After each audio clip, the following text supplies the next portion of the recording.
Hello, welcome to the Merchant of Venice, Act 2, Scene 7.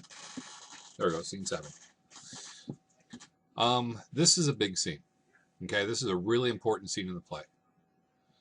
Before we've been distracted by Jessica and Lorenzo, right? They're making arrangements to elope, and we forget about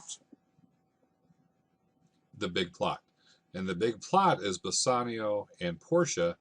And one of the problems with this plot is that Portia is possibly going to have to marry somebody else.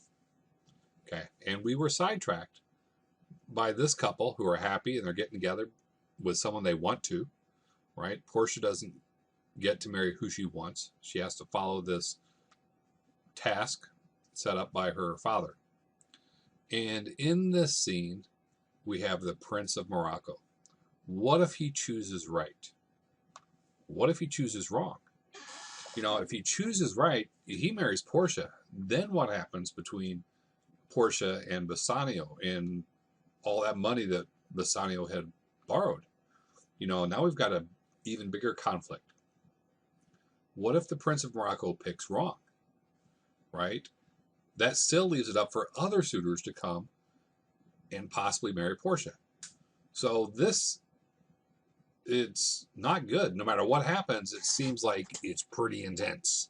Okay, so this is a big scene. So we have our three casks.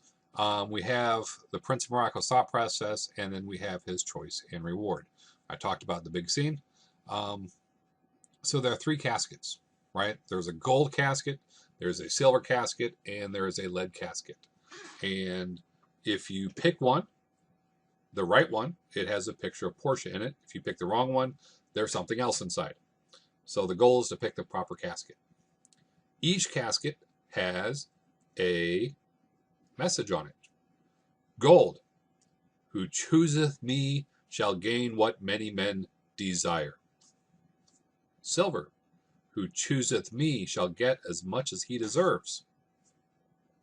Lead, who chooseth me must give and hazard all he hath. Now, just looking at that,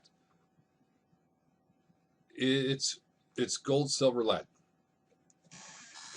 But gold and silver, it's like you shall get something. Lead, there is no choice. You must give. So that's interesting. Lead, you're giving. Gold and silver, you're getting. Okay. Pause right here. You are Bassanio, right? Or you are Portia waiting for Bassanio to pick. Which casket are you going to pick? Are you going to pick the gold? Are you going to pick the silver? Are you going to pick the lead? Which one? Why?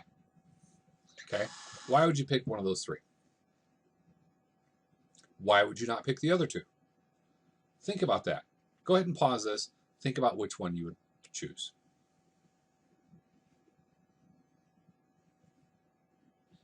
Did you pause? Okay. That might be a writing topic later. Which one would you choose and why? All right. So those are the three choices. And the Prince of Morocco comes up and he looks at all of them and we hear his thought process. Okay. He's doing everything out loud, right? He's going up. He reads the lead one. Who chooseth me must give and hazard all he hath. And the first thing he says is, this is a threat. Okay. He must give something up, right? This threatens his very being. This guy is wealthy. This guy's rich. And he has this idea that everyone who wagers everything is looking for some sort of advantage because they don't have advantage. There's something wrong already. And he says, I will not hazard for lead. He's not going to take the chance for lead. And at the end, when he's ready to make his choice, he said it is an abomination to think of Portia with lead. It'd be an abomination to see her picture inside of something contained in lead. So that's his thought process with that. Then he moves on to the silver casket. And who chooseth me shall get as much as he deserves. And almost as soon as he reads that, he's like, why? That's the lady, right? I deserve the lady. He said it sounds fair, right? This is good. But he says, what if it's not enough? What if he gets enough, but enough isn't so much as to extend to Portia? So he almost stops there. He almost picks silver. And he reads on the gold. And later he says, silver is 10 times less valued than gold. Okay. So he moves on to the gold. You can kind of see where he's going already, right? In gold, who chooseth me shall gain what many men desire. Why, again, that's the lady, right? Everyone desires Portia. And he talks about how people travel across wide rivers, come all the way across Africa. It's like a road to Portia's house because so many people desire her. All the world desires her. So that's got to be what it is. And even mentions the coin in England that is a golden coin, and inscribed on the gold coin is an angel.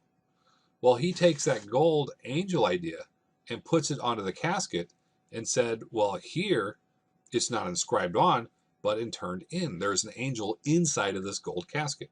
So he chooses that one. So that's his choice. He chooses gold. Okay, and many students choose gold. But we see that it's wrong. The picture of Portia is not inside that gold casket. Instead, it is a carrion death. It's a skull. Okay, so there is a skull inside this little box, and a note is inside of it, and this wonderful poem. Let me read this wonderful poem to you. All that glisters is not gold. Often you've heard that told. What a great lesson right there in the very first 2 lines. All that glitters isn't gold. We know this. We already know what this means. This is a saying that's well before Shakespeare's time. Many a man his life hath sold, but my outside to behold. Many people have sold their life in the pursuit of gold just so they can gild themselves and look happy, but on the inside there's nothing. You're only seeing what's on the outside. Gilded tombs do worms enfold. Here's this most ornate tomb, but inside is death and worms, and it's only rich on the outside. Okay. And then it continues on. Hath he been as wise as bold, young in limbs, in judgment old, your answer would not have been inscrolled. So if you thought better, right, then your answer would not have been on the scroll. Fare you well, your suit is cold. You lose. Okay, so he chose the gold casket, and it's wrong. Basically, that little poem is telling us, don't judge by appearances. What a great lesson, and what a hard lesson. You know, look at yourself, look around, and there are people you know that judge by appearances. We all do it. And this is a great lesson that Shakespeare gives us here. So, the Prince of Morocco realizes he's lost. He says farewell to Lady, doesn't make a big production of it, and leaves. And Portia has her little racist remark at the very end, right? She doesn't like the Prince of Morocco. She doesn't like anyone from Northern Africa. She basically says, let all of his complexion choose me show. Let everyone pick like he did and pick wrong. I don't have to marry them. All right. So that's that scene. That's a big one. There's one casket out of the way, one suitor out of the way. We are going to get others before Bassanio gets a chance.